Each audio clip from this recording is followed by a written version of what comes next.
열왕기 상하는 우리가 왕들의 이야기라고 말씀을 드렸습니다. 그 왕들의 이야기는 곧 이스라엘 전체 이야기도 같습니다. 왜냐하면 왕을 중심으로 해서 이스라엘 전체들이 같은 그러한 가치관을 형성하기 때문인데요. 이 열왕기 상하는 하나님을 섬겨야 할 이스라엘 백성들이 어떻게 그들의 범죄함 때문에, 그들의 죄악으로 말미암아 하나님을 떠나서 심판을 받게 되었는가를 말해주고 있는 것이 열왕기 상하입니다. 그렇기 때문에 열왕기 상하가 단순히 연대기적으로 어떤 왕 다음에 어떤 왕이고 어떤 왕 다음에 어떤 왕이라고 하는 이러한 연대기적으로 나열하는 것이 중요한 것이 아니라 그 왕들과 하나님과의 관계가 어떠냐가 매우 중요합니다. 그래서 그 관계성 때문에 어떤 왕은 분량이 많고 또 어떤 왕은 분량이 적기도 합니다. 우리가 오늘 계속해서 솔로몬을 살펴보고 있습니다. 이 솔로몬을 살펴보면서 솔로몬뿐만 아니라 이 많은 왕들이 하나님과의 관계가 어떻느냐를 보여주는 중요한 문구가 하나 있습니다.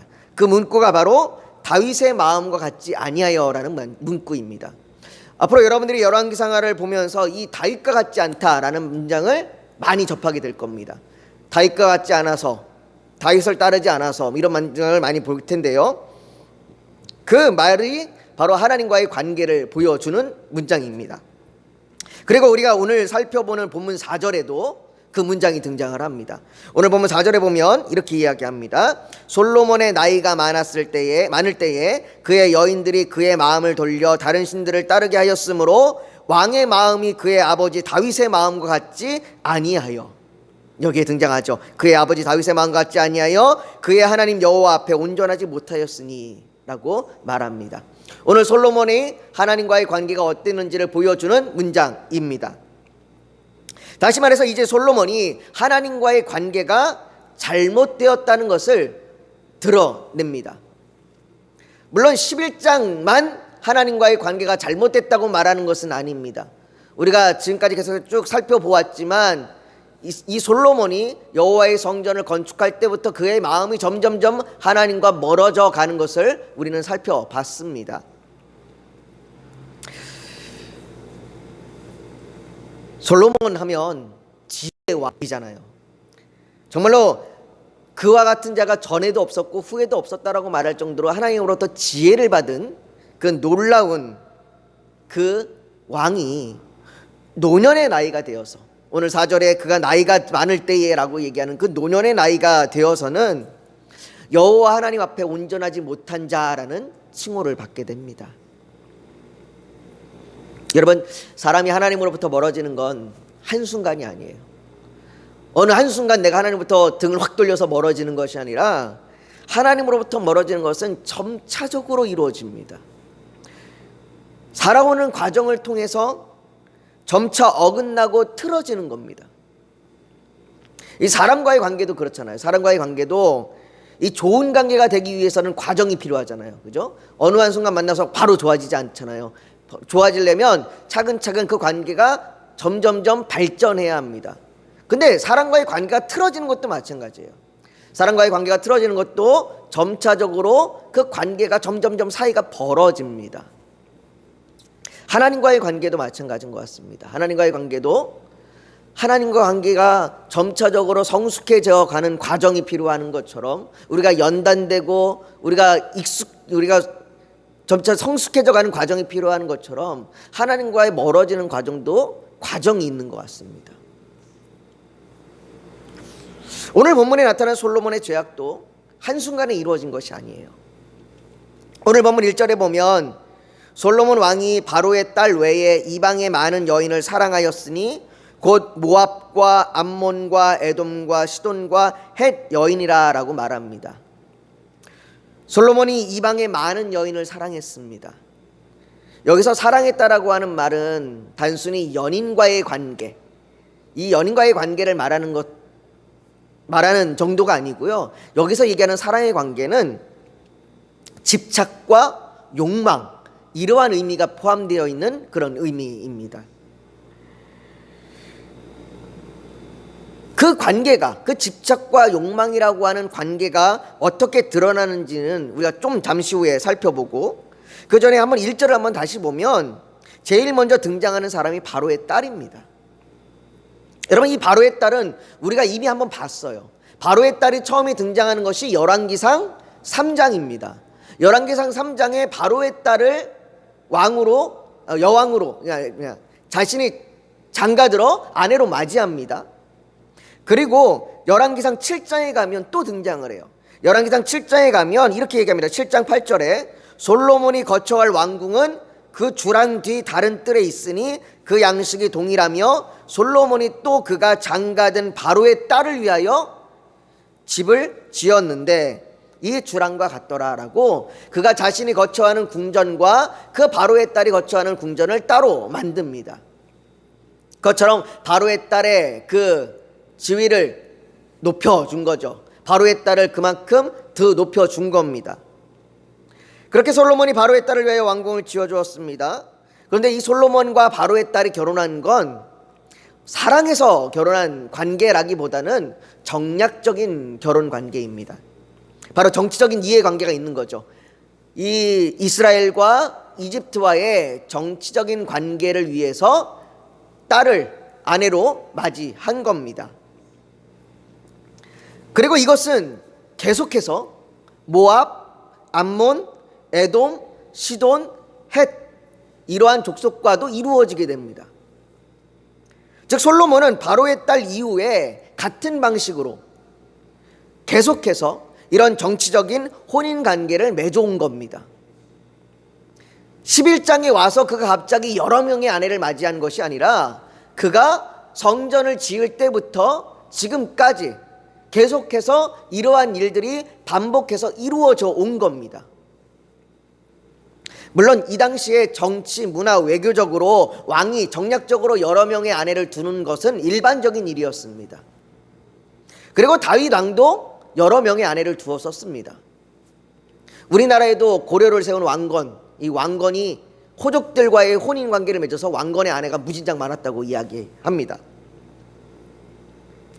그런데 이 솔로몬은 약간 좀 다른 점이 뭐냐면 이것이 이스라엘이 아닌 다른 민족들과의 관계로 이어져 갔다는 거예요. 바로의 딸처럼 이집트, 그리고 오늘 등장하는 암몬, 모압 이러한 다른 이방 족속들과의 관계로 이어져 가면서 이것이 심각한 문제로 발생됩니다. 하나님께서는 그것을 미리 알고 경고하셨었습니다. 2절을 한번 보십시오. 2절에 이렇게 이야기합니다. 여호와께서 일찍이 이 여러 백성에 대하여 이스라엘 자손에게 말씀하시기를 너희는 그들과 서로 통혼하지 말며 그들도 너희와 서로 통혼하게 하지 말라. 그들이 반드시 너희의 마음을 돌려 그들의 신들을 따르게 하리라 하셨으나 솔로몬이 그들을 사랑하였더라. 하나님께서는 분명히 경고하셨습니다. 그들과 통혼하지 말라고요. 왜 하나님께서 그들과 통혼하지 말라고 말씀하십니까? 그들이 반드시 너희의 마음을 돌려서 그들의 신들을 섬기게 할 거다. 그 이방 여인과의 관계를 통해 우상을 섬기게 된다고 말합니다. 그런데 솔로몬은 어떻게 했어요? 솔로몬은 그들을 사랑하였다라고 말합니다. 그리고 더 나아가 아내들뿐만 아니라 3절에 보면요, 우리가 솔로몬 하면 많이 들었던 이야기이기도 한데요, 3절에 보면 이렇게 이야기합니다. 왕은 후궁이 700명이요 첩이 300명이라.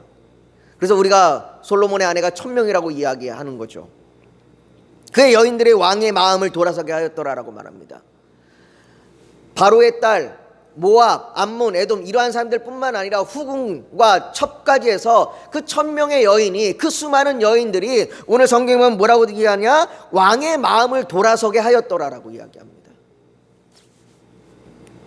여인들을 많이 두느냐, 여인들을 얼마만큼 많이 두느냐의 문제가 아니라 그 여인들이 그 솔로몬의 마음을 돌아서게 하고 있다는 거예요. 여기 2절에도 솔로몬이 그를 사랑하였다라고 말합니다. 이 1절과 2절에 등장하는 사랑이라고 하는 표현은 상대를 아끼고 보호하고 인내하는 고린도전서 13장과 같은 그러한 사랑을 말하는 것이 아니라 여기서 얘기하는 사랑은 집착과 욕망, 그리고 사람을 자기 뜻대로 조종하고 과시하고자 하는 그런 욕망이에요. 여러분, 솔로몬이 왜 이렇게 많은 여인을 두었을까요? 이 당시 문화가 그래요. 얼마만큼 많은 여인을 가지고 있느냐, 얼마만큼 많은 여인을 내 옆에 두고 있느냐, 후궁을 두고 있느냐가 나의 과시입니다. 나의 능력이고, 내가 이만큼 대단한 사람이다라고 하는 나타나고 있는 그 당시 문화예요. 그래서 여기 나와 있는 사랑은 내가 원하는 것을 들어줄 때까지 집착과 질투가 가득합니다. 여러분들 한번 생각해 보십시오. 1000명의 여인이 왕의 마음을 돌아서게 하려고 하려면 얼마나 많은 일들이 있었겠습니까? 여러분들, 우리나라 조선의 왕과 후궁과의 관계에서만 해도 그 후궁들과의 그 엄청난 그 음모와 엄청난 일들이 이루어지잖아요. 예전에 드라마의 여인천하인가요? 그 드라마, 아버지 옛날 드라마인 걸로 제가 알고 있는데, 그 드라마에만 봐도 그 안에 그 엄청난 암모와 음모와 술수들이 가득한 그 여인들의 모습들을 보여준 것들이 있었잖아요. 그 솔로몬의 옆에 이 여인들도 마찬가지였을 겁니다. 그 왕의 마음을 돌아서게 하려면, 왕의 마음을 내 것으로 내가 원하는 대로 바꾸려면 엄청난 많은 일들이 있었을 겁니다.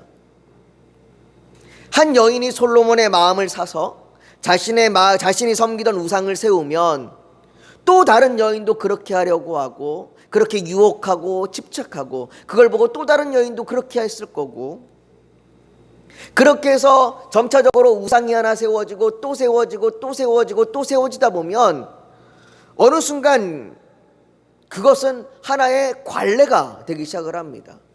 여인들을 맞이하면 그 여인의 신을 세워주는, 이 여인을 위해서 신당을 세워주고 그 여인의 우상을 세워주는 것이 하나의 관례가 되기 시작하고, 그 관례가 오래되면 뭐가 되기 시작해요? 문화가 되기 시작을 합니다. 이렇게 문화가 되면 그 다음부터는요, 옳고 그름의 구별이 사라집니다. 이것이 옳은 일이냐 그릇된 일이냐라고 하는 그 의미가 사라져 버려요. 여러분, 우리나라에 언젠가부터 할로윈이라고 하는 그게 들어왔어요. 뉴스에 에서 하는 이야기를 들으니까 유학생들, 외국으로 갔다 들어왔던 유학생들로부터 점차 확산됐다고 이야기를 들었습니다. 하여튼 할로윈이라고 하는 게 어느 순간 우리나라에 들어왔고, 이제는 그것이 영어 유치원을 비롯한 여러 유치원 어린아이들로부터 해서 그것들이 하나의 유치원 행사, 어린이집 행사가 되기 시작을 했습니다. 그러다 보니까 이것이 하나의 이제는 문화가 됐어요. 할로윈이라고 하는 것이 가지고 있는 의미가 무엇인지, 할로윈이라고 하는 것의 그러한 유래가 뭔지에 대한 그것은 중요하지 않아요. 이제는 그냥 단순히 문화입니다. 할로윈뿐만일까요? 성탄절도 마찬가지예요.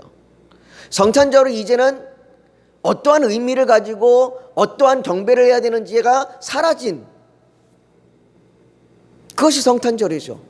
이제는 단순히 성탄절이 공휴일이에요. 그냥 할리데이, 그냥 하루 쉬는 날이 되어버렸고, 연인들끼리 또 가족들끼리 즐기는 날이 되어버린 겁니다.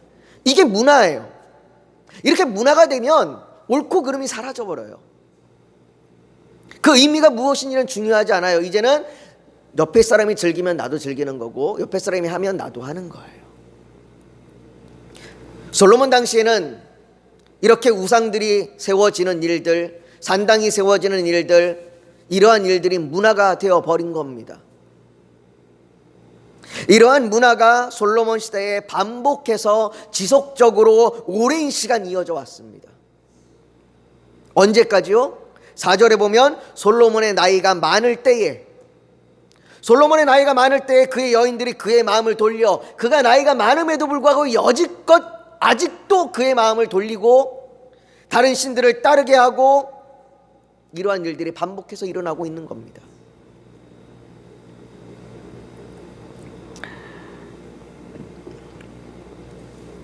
그는 이제 5절과 7절에 따르면 아스타롯, 밀곰, 그모스, 몰록 등을 위하여 예루살렘 앞 산에 산당을 짓고 제사를 지내며 우상을 섬기는 거죠. 여러분, 솔로몬 왕이 이런 일을 했으니까 백성들의 모습이 얼마나 더하겠습니까? 여러분들, 왕정 시대의 특징은요, 왕과 귀족들이 하면요, 그것이 유행이 됩니다. 어떤 귀족이 어떤 왕이 무엇을 입었대, 뭘 먹었대, 그러면 그게 유행이 되고 그게 명품이 되기 시작을 해요. 그럼 백성들도 그것을 따라가기 시작을 하죠. 마찬가지입니다. 솔로몬 왕이 우상들을 섬기고 또 신하들이 섬기고, 그러한 일들이 솔로몬 왕궁 안에서 그리고 산당에서 예루살렘 성 앞에서 이루어지게 되면 백성들은 그게 마치 유행인 것처럼 따라가기 시작하고 그 가치관이 형성이 되기 시작을 하는 겁니다. 그리고 아까 말씀드렸던 이게 문화가 되면 옳고 그름이 없어져 버리는 거예요. 그러면 이들 안에 어떤 의식이 생기기 시작하냐면, 여전히 나는 하나님을 믿고 있지만, 여전히 하나님 앞을 믿고 있고 성전에 가서 예배를 드리지만, 그러나 그것과 우상을 섬기는 것은 별개가 되어버립니다. 그들이 하나님을 예배하지 않는 것 아닙니다. 그들은 여전히 하나님을 예배해요. 여전히 하나님을 예배하지만 그들이 그 하나님을 예배 가운데서도 그들이 우상을 섬기는 것을 아무렇지도 않게 여기게 되는 겁니다. 그렇게 온 나라에, 온 이스라엘에 이방 여인들이 들어오고, 그 이방 여인들로 인해서 사람들의 마음들이 돌아서기 시작을 하고, 그리고 우상들이 가득하게 되는 일들이 이 이스라엘 전체에 벌어지게 되는 겁니다.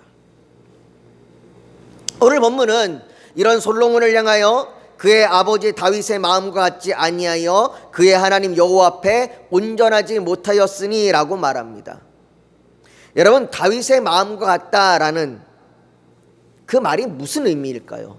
다윗의 마음과 같다라고 하는 것이 어떤 의미인지 6절에 보니까 6절에 이렇게 얘기해요. 우리 한번 6절을 같이 한번 읽어볼까요? 우리 한 목소리로 6절 말씀을 같이 읽습니다. 시작. 솔로몬이 여호와의 눈앞에서 악을 행하여 그의 아버지 다윗이 여호와를 온전히 따름같이 따르지 아니하고. 성경은 그의 아버지 다윗은 여호와를 온전히 따랐다라고 말합니다. 그리고 솔로몬에 대하여는 여호와의 눈앞에서 악을 행하였다고 평가합니다. 여러분, 다윗도 하나님 앞에 범죄했습니다. 그가 우리 아내 밧세바를 범했었고, 그리고 그가 자녀들과의 관계에서도 여러 가지 상처와 아픔들이 있었습니다. 그런데 왜 다윗에 대해서는 여호와를 온전히 따랐다라고 말합니까? 솔로몬이 다윗의 죄보다 더 크기 때문에 그럴까요? 그렇다면 우리는 솔로몬의 정도까지는 아니라고, 괜찮다고 그렇게 여기고 있어도 괜찮을까요? 하나님 앞에서 죄의 경중을 따지는 건 웃긴 일입니다. 다윗의 죄는 약하고 솔로몬의 죄는 크냐? 이걸 따지는 것 자체가 우스운 일입니다. 하나님 앞에 보기에는 그 모든 것도 다 죄악입니다. 그런데 왜 다윗은 온전하였다라고 말하고 솔로몬은 악을 행하였다라고 말합니까? 오늘 본문이 솔로몬에 대하여, 솔로몬의 그 모습에 대해서 우리에게 알려주는 중요한 핵심이 9절과 10절 말씀인데요. 한번 9절과 10절 말씀을 같이 한번 읽습니다. 시작. 솔로몬이 마음을 돌려 이스라엘의 하나님 여호와를 떠남으로 여호와께서 그에게 진노하시니라. 여호와께서 일찍이 2번이나 그에게 나타나시고 이 일에 대하여 명령하사 다른 신을 따르지 말라 하였으나 그가 여호와의 명령을 지키지 않았으므로. 하나님께서 솔로몬에게 2번이나 나타나셔서 그때마다 이 일에 대하여 말씀하셨습니다. 그런데 솔로몬은 여호와 하나님으로부터 마음을 돌려 떠났습니다. 여러분, 다윗과 같다는 말은 하나님으로부터 마음을 돌려 떠나는 것이 아니라 하나님께로 마음을 돌리는 겁니다. 여러분, 온전하다라고 하는 것, 그 온전하다라고 하는 것은 내가 뭔가 하나님 앞에 열심을 내거나 내가 하나님 앞에 대단한 일을 했기 때문에, 내가 하나님 앞에 똑바른 모습을 보였기 때문에 온전하다고 말하는 것이 아니라, 온전하다는 것은 하나님께로 마음을 돌리는 거예요. 우리가 잘 아는 탕자의 비유에 보면, 그 탕자가 아버지를 떠났다가 그가 모든 것들을 탕진하고 돼지우리에서 쥐염 열매를 주워 먹으면서 그가 스스로 돌이켜 말하기를 이렇게 말합니다. 내가 일어나 아버지께 가서 이르기를, 아버지, 내가 하늘과 아버지께 죄를 지었사오니 지금부터는 아버지의 아들이라 일컬음을 감당하지 못하겠나이다. 나를 품꾼의 하나로 보소서 하리라 하고 라고 말합니다. 여기서 지금 둘째 아들이 내가 일어나 아버지께로 가서, 이게 온전함이에요. 내가 아버지께로 가겠나이다. 내가 내 죄악과 내 거짓됨과 내 불의함을 아오니 내가 이제는 아버지께로 가겠습니다라고. 이게 바로 하나님께로 마음을 돌려 온전함으로 나아가는 겁니다. 다윗도 그가 범죄했을 때 그가 고백하기를 이렇게 고백해요. 하나님이여, 내 속에 정한 마음을 창조하시고 내 안에 정직한 영을 새롭게 하소서. 나를 주 앞에서 쫓아내지 마시며 주의 성령을 내게서 거두지 마소서.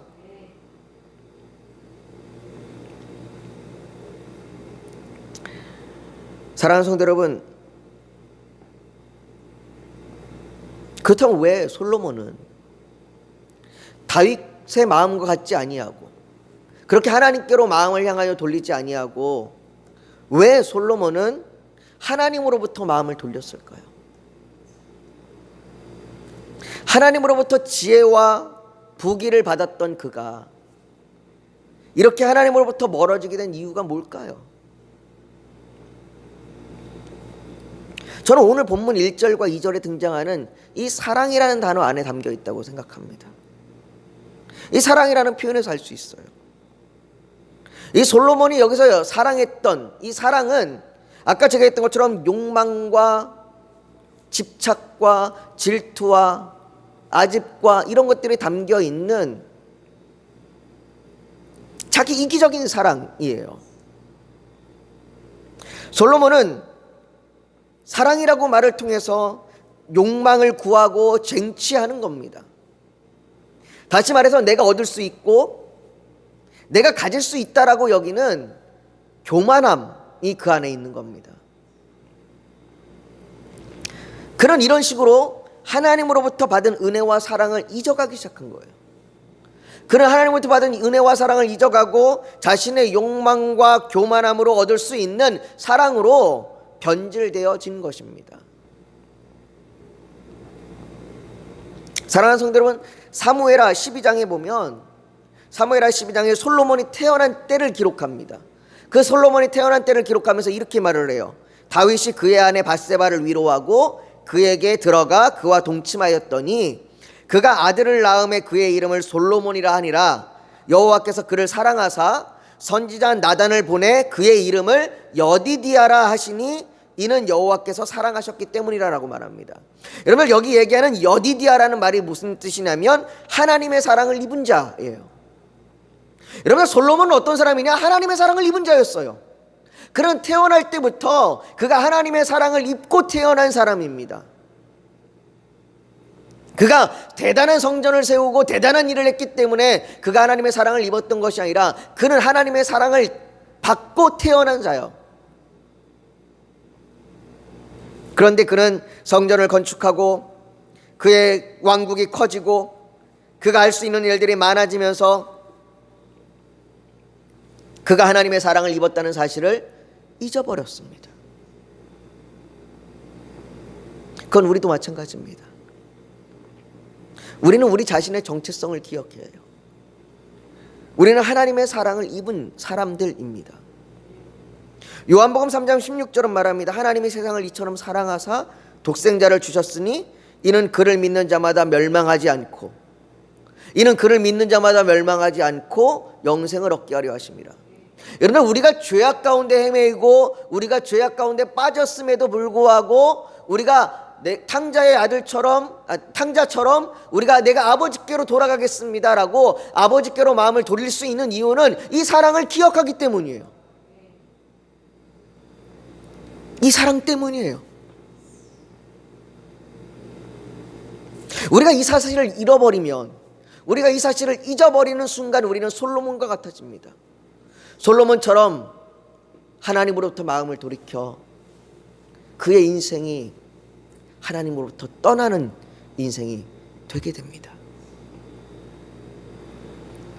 사랑하는 성도 여러분, 우리가 잘못된 사랑으로 변질되어질 수 있는 존재임을 기억하십시오.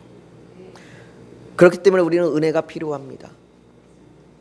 하나님께서 우리에게 말씀으로 우리에게 오늘 이처럼 들려주실 때에 우리가 이 말씀을 통하여 깨달아지고 내가 하나님께로 돌이켜 내가 그 하나님 앞으로 나아가겠다라고 하는 그 결단이 이루어지는 은혜가 우리에게 필요한 것입니다. 오늘 저와 여러분들에게 그 은혜가 있기를 원합니다. 하나님, 내가 하나님으로부터 돌이켜서 마음을 다른 곳으로, 다른 사랑으로, 다른 우상으로 뻗어가는 것이 아니라 내가 죄악으로부터 이제는 돌이켜 하나님께로 마음을 돌이킬 수 있는 사랑과 은혜가 우리 안에 있게 해달라고 오늘 말씀으로 우리에게 말씀해 주셨사오니 그 말씀을 의지하여 그렇게 은혜로 나아가겠다고 우리가 오늘 이 저녁에 좀 기도하며 나아가기를 소망합니다. 우리 시간 그렇게 주님 앞에 오늘 말씀을 기억하면서 우리 합심하여 기도하고 또 우리의 기도 제목을 주 앞에 올려드리며 같이 간구하겠습니다. 거룩하신 아버지 하나님, 우리를 붙들어 주시고 인도하여 주셔서 우리가 말씀을 들을 때에 그 말씀이 깨달아지게 하시고 그 말씀이 내게 주시는 말씀으로 우리가 정말로 마음에 새겨서 우리가 하나님으로부터 등을 돌리는 것이 아니라 하나님께로 돌아서는 자들 되게 하여 주시옵소서. 우리에게 베푸신 하나님과의 사랑과 은혜를 기억하게 하여 주시옵시고 하나님께 나아가게 하여 주시옵소서. 오늘 이 시간 내가 주께로 돌아가겠나이다, 내가 주께 서겠나이다 고백하는 자들 되게 하여 주시옵소서. 그렇게 온전함으로 나아가는 자들 되게 하여 주시옵소서. 또한 아버지 하나님, 우리가 이 시간 간절히 구하오니 우리의 기도를 주여 들어주시옵소서. 아버지 하나님, 우리가 교회를 향하여, 우리가 성도님들을 향하여, 선교사님들을 향하여, 또 아버지 하나님 우리의 문제들을 놓고 아픈 자와 병든 자들을 놓고 기도할 때에 아버지 하나님, 우리가 그 모든 기도와 모든 아버지 하나님 간구 가운데 우리가 두려움으로 아버지 서는 것이 아니라, 우리가 염려와 근심으로 서는 것이 아니라 하나님을 향한 믿음을 붙들고 아버지 하나님 주께서 행하실 줄 믿고 구하게 하여 주시옵시고 아버지 주께서 아버지 우리에게 선한 일들로 채워주실 줄 믿고 간구하게 하여 주시옵소서. 아버지 하나님, 우리가 기도하며 나아갈 때에 우리에게 인내가 필요합니다. 아버지 하나님, 우리가 견디게 하여 주시옵소서. 어쩔 수 없이 견디는 것이 아니라 우리가 기쁨으로 즐거워하며 하나님께서 행하실 일을 소망으로 견디게 하여 주시옵소서. 아버지, 그렇게 아버지 인내하며 나아갈 때 우리의 믿음이 더욱더 성숙해질 줄 믿습니다. 아버지 하나님, 우리가 그렇게 성숙한 믿음으로 우리의 기도와 간구 가운데 하나님의 놀라운 은혜를 누리며 살아가는 자들 되게 하여 주시옵소서. 주께서 우리에게 그렇게 행하실 줄 믿으며 또한 우리의 모든 기도 가운데 선하게 응답하실 줄 믿으며 예수님의 이름으로 기도하옵나이다. 아멘.